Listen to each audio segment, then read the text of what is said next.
Welcome! This video examines the most common LAN technology used today, Ethernet. Since its inception in the 1970s, Ethernet has evolved to meet the increased demand for high-speed LANs of today. The continued popularity of Ethernet is due to its simplicity, reliability, and low cost of installation and upgrade. Ethernet has responsibility at the lower two layers of the OSI model, the data link and physical layers. At the physical layer, Ethernet involves signals and bit streams that travel on the media between communication devices, playing a key role in connecting all end devices that operate on a local area network. Ethernet divides the data link layer into two sublayers, logical link control and media access control. At this layer, Ethernet is only implemented on the MAC sublayer. Let's review the functions of the logical link control sublayer.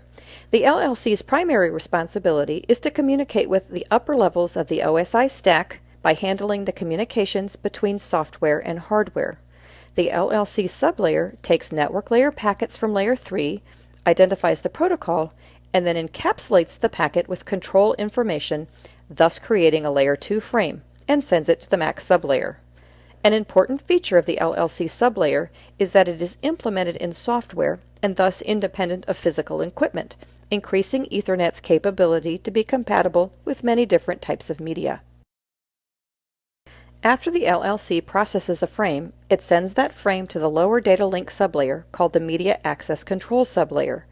This sublayer has two primary responsibilities: getting data on and off the media, and data encapsulation.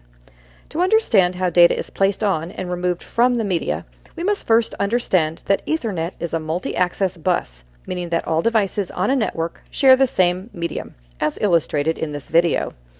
Because of the potential for congestion and to avoid collisions, the MAC sublayer must dictate when to send and receive data. Ethernet uses a method called Carrier Sense Multiple Access with Collision Detection, or CSMA-CD, to do this. This method performs as its name implies because it senses when the network is being used and waits until the network is not in use before sending a frame.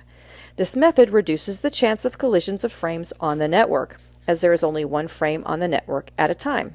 If a collision does occur, a jam signal is sent, and each device calculates a back-off algorithm before returning to the listening before transmitting mode and attempting to transmit again. The second function of the MAC sublayer is to encapsulate data. When encapsulating data, the MAC layer adds header and trailer fields around a layer 3 data packet to create an Ethernet frame. The frame is the PDU at layer 2. The beginning of the frame, the preamble, and start frame delimiter are fields used for synchronization between sending and receiving devices. Essentially, the first 8 bytes of this frame is used to alert the receiving devices that data is following. The destination address and source address fields are used to identify the physical address of the destination and source devices, both of which are represented with 6-byte numbers. The length field is used to indicate the exact length of the frame's data field. This number is represented with 2 bytes and is used later in calculating the frame check sequence to ensure that the message was received properly. The largest field is the data field and contains the encapsulated data packet from layer 3. This field can range from 46 to 1500 bytes depending on the size of the packet received from layer 3. The last field is the frame check sequence field, represented in 4 bytes. This field is used to detect errors. The destination host calculates a frame check sequence for the frame and compares it to the frame check sequence sent in the frame by the source device. If the calculations match, no error has occurred and the message is a success. Calculations that do not match are an indication that the data has changed, therefore the frame is dropped. The frame check sequence is a useful tool provided by Ethernet to ensure accurate transmission of methods across the physical media. As you've seen, the MAC sublayer is responsible for many crucial operations when sending and receiving data through the physical medium. Let's look at how the assignment of the physical address, also called MAC address, to layer 2 frames occurs. Unlike IP addresses that are assigned by network administrators, MAC addresses are permanent and unique to every device. No 2 MAC addresses are the same. An IEEE standard ensures a unique physical address for every Ethernet device. The rules require vendors that sell Ethernet devices to register with the IEEE. When the vendor registers, they are assigned a unique identifying number known as an OUI.